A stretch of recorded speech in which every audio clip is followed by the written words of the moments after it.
கூலி படத்தை பார்த்துட்டு ஏன் நிறைய பேர் அது சென்சிபிளாவே இல்லைன்னு சொல்றீங்கன்னு எனக்கு புரியல. நீங்க அந்த படத்துக்கு டிக்கெட் எடுக்கும் போதே தெரியும் நீங்க ஒரு தலைவர் படத்துக்கு தான் போறீங்கன்னு சொல்லி. ஒரு தலைவர் படத்துக்கு போயிட்டு அதுல சென்சிபிலிட்டி எதிர்பார்க்கறது யாரோட தப்பு?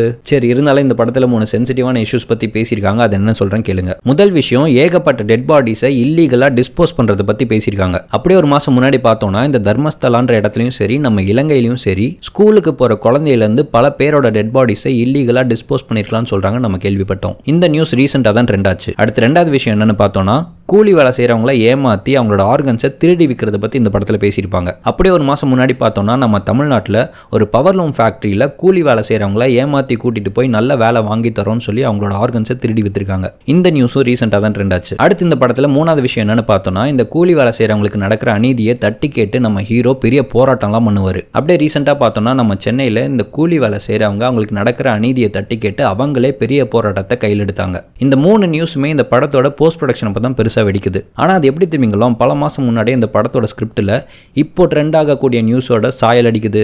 எவ்வளோ பெரிய கோயின்சிடென்ஸில். அண்ட் பை த வே, வாரம் வாரம் ஒரு இஷ்யூ ட்ரெண்ட் ஆகிறதுனால நம்ம பேசக்கூடிய பழைய இஷ்யூஸ் எல்லாம் மறந்துகிட்டு இருக்கோம். அதை ரிமைண்ட் பண்ணுறதுக்கு மட்டும்தான் இந்த வீடியோவை தவிர இந்த படத்தில் சென்சிபிள்னு சொல்கிறதுக்கு ஒன்றுமே இல்லை. சியர்ஸ்.